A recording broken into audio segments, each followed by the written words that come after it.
Hello Internet, my name is Ryan Ingram, and today we're going to talk about a property that I purchased for $2,500. Now there's a lot of caveats to that. It wasn't actually $2,500. It was a government program that the city of Dayton used to do called lot links. And the premise of this program is if the property was vacant for 2 years, if the taxes were at least 2 years delinquent and the utilities were off, you could put a deposit down with the city and they would start a board of revisions foreclosure. At that point, they would do the entire court process. It took about 18 months, but the end result was that they would deed you a property that was free and clear. They wiped away any back taxes, any liens associated with the property, and essentially that property got to start fresh without any of the previous baggage. Now it was up to you to rehab the property, and you had a very limited time frame in order to accomplish that. However, once the market started to increase, the city closed down that program so that they could recover more of the taxes owed to them rather than wiping it out.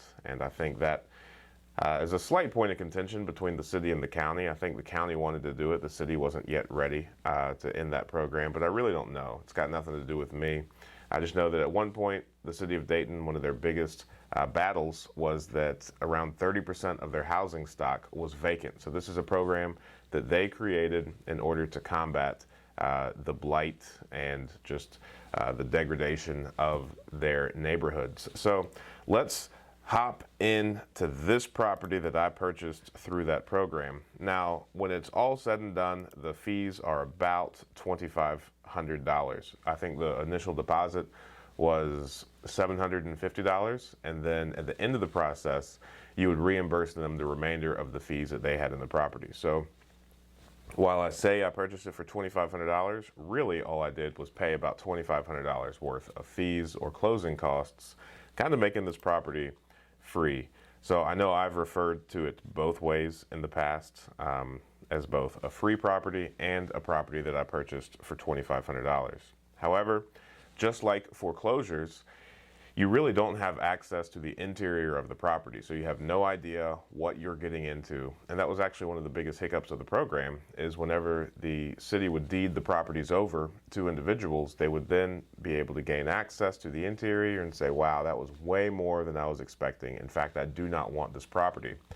So still, the city has a lot of properties that are deeded in their name that they don't want, but it was a result of the lot links program where people backed out. And the city has this weird loophole where they don't know how to get rid of those properties because it has to be fair. There has to be some sort of auction. I really don't know, but there's been no movement on that. So the city has a lot of homes where all they do is spend taxpayer dollars on cutting the yards or the lots. It's a real waste, but again, it's got nothing to do with me. So I'm going to go ahead and start recording this screen, and we're going to go through these photos. So like I said, the process took about 18 months. So this photo is from 2018, and this is what the property looked like. Mother Nature is trying really hard in order to reclaim this thing. Somebody at one point broke out all of the windows, but at the end of the day, and this actually caused a lot more damage than I knew, but these 3 trees that were so close to the house, it was not ideal. Looks like somebody did some target practice on the siding. You've got a lot of peeling paint on this is like the underside of the porch. And look at how creepy this tree growing into the roof looks. And here is the inside where everyone has already broken out the windows, and you can see. So just to be clear, these first photos of the exterior were from 2018. I did not gain entry into this house until that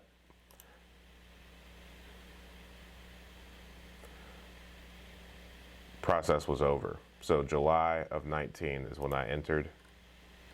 Just to make sure. I know the internet is one of these places.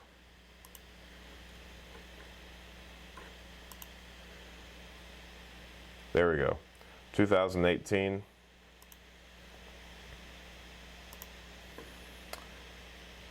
And then I drove past it again in January of 19. And then I did not go inside until July of 19. Look at that. Google's helping me with my alibi and how I didn't break the law. But here's the way that the kitchen looks. I love this tile. I tried really hard to keep it, but the contractors really weren't a fan.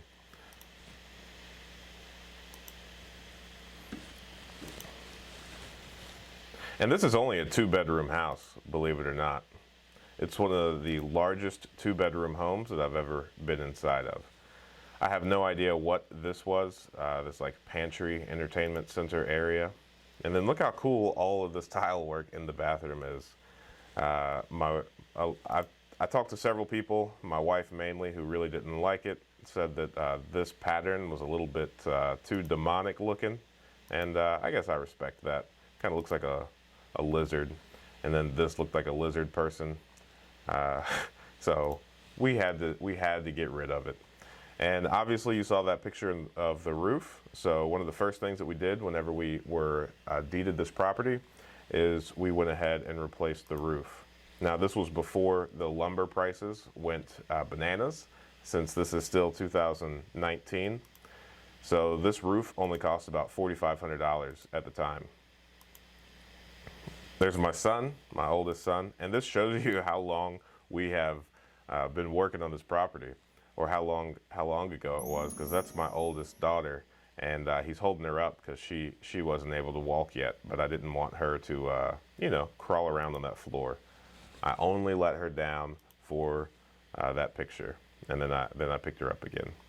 So it's always been really important to me that I take my kids around to these properties as we're fixing them up, just because I really want them to be confident. You could see just Mother Nature just really trying to take this house over.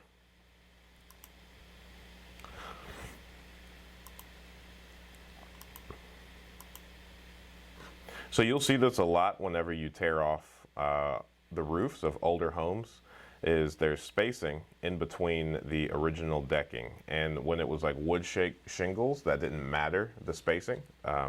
However, the shingles that we use now, there cannot be any spacing in the decking. So whenever you see this, you have to just go ahead and budget and account for redecking the entire roof. And if you have access to the attic, it'll be very easy to identify, because when you look up, you'll see something that looks like this and not like a solid row of 2x4s or whatever the measurements of these boards are. Yeah, this exterior is rough. We had a lot of man hours in removing that ivy.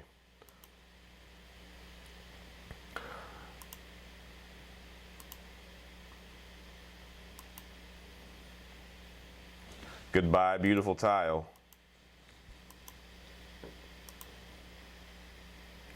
That tree was very expensive to remove as well.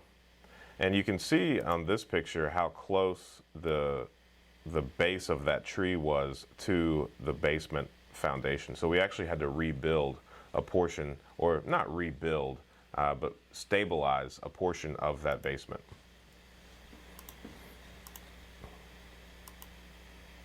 So this is the bathroom when we finally got everything out. Slowly working on getting rid of the tile. This is the upstairs.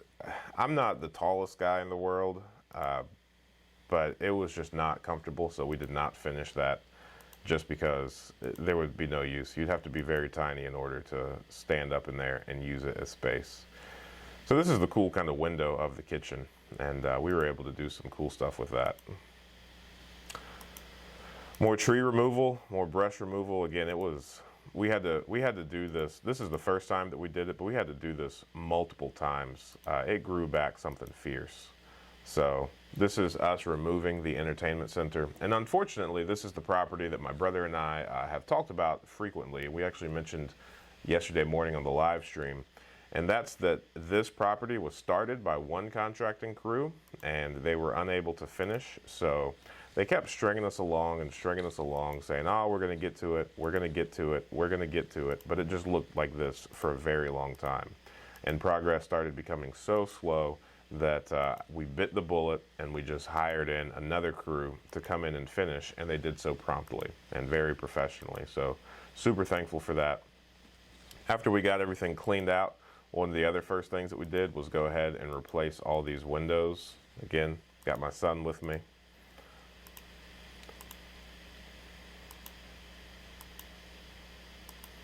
We replaced the water main to this property.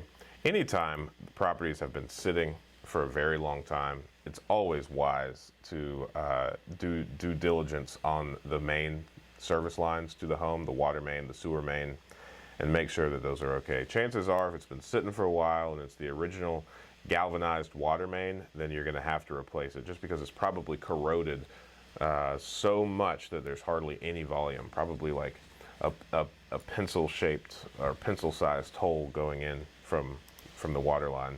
So we ran all new electric throughout the entire home. We also ran a new HVAC system. And rewiring a home is no joke. We spent $8,000 on rewiring this house and about $4,000 getting a new HVAC unit or system in here. So all in all, we were right at $45,000 all in for everything on this property. So if you include that $2,500 of fees that we had to pay at the beginning, then we're right at $47,500. And here you can see where that wall was damaged, that we had to re-support it.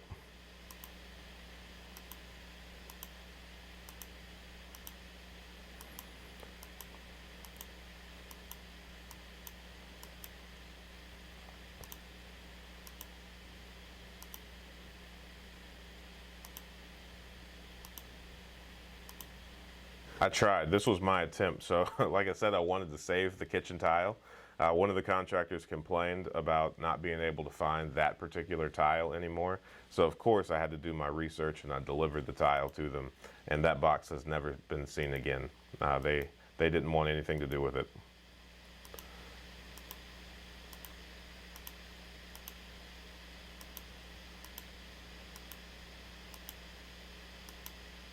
Isn't it pretty though? Look at that. Look at that beautiful tile. It's still under, so we just laid flooring right over it. So one day, when I'm nice and retired with some free time, I'll go in and reclaim it. So we're making progress. We're getting really close. Those floors, we were able to save those floors and just refinish them. And this is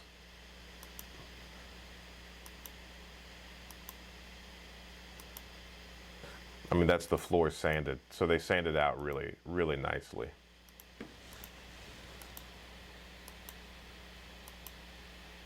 And if you watch a lot of my videos, then you might recognize this property from being the one that we just, like part of the eviction video. And you're right, the first person that we put in here, and here's the new flooring that we laid down. The first person that we put in here didn't last very long. She didn't make many payments.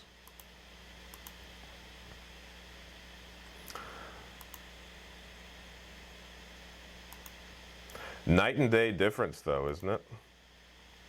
Check that out. Isn't that beautiful compared to the initial picture?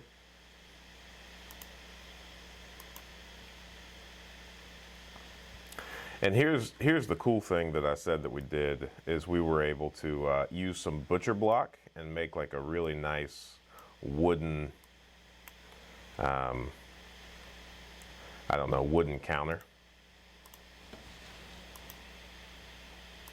So she moved in so quickly that I wasn't able to get like final pictures. That's why I have pictures of all of her stuff in it, because I realized that, you know, towards the end, we just wanted it to be done really, really badly. So I forgot about taking those final pictures.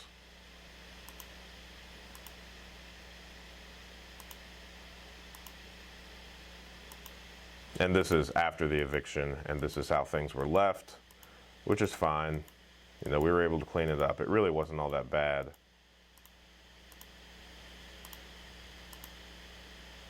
But this is just how fierce. This has been a learning curve for us because there's not grass back here yet. It's still just a whole bunch of weeds and things that would love to reclaim the entire property as soon as they move out. So here's what the property looks like now.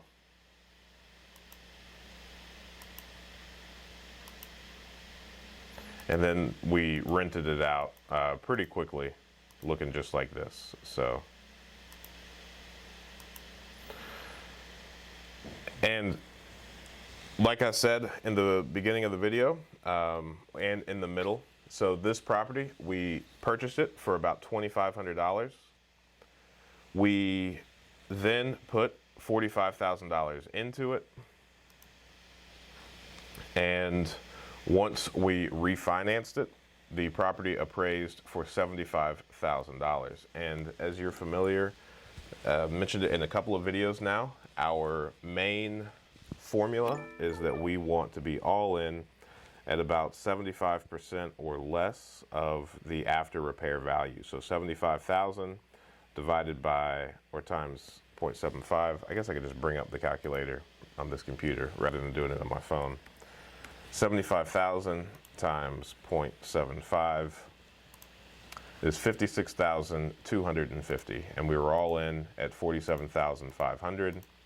So we were able to make about $8,700 when we did the cash out refinance. We were able to do that.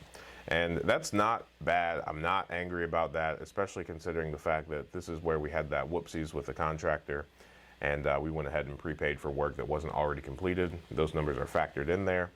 And now this property is rented out for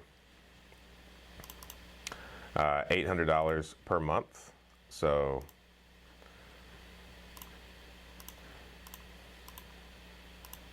that's $9,600 a year, divided by the $47,500 that we have into it. That's not bad. Now that's gross, but so that's not like a true 20% return because it doesn't factor in any of our expenses. But nonetheless, it's a good deal.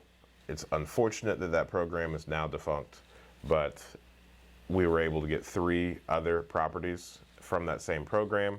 And overall, we're really happy about this property and super thankful that it's in our portfolio.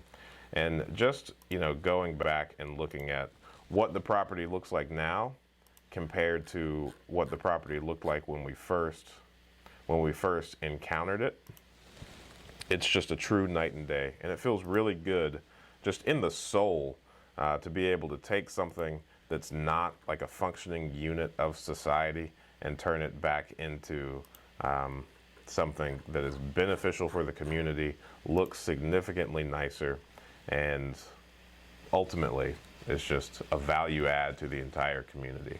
And hopefully it raises the property values of all the neighbors' homes as well. So thank you so much for watching. Every Friday morning, 8 a.m. Eastern Standard Time, we are live to answer any questions about real estate investing. And my brother and I also run a mastermind group. You can find more information about that on the channel, and we would love for you to watch that video and consider joining. Thank you so much, and I will talk to you soon.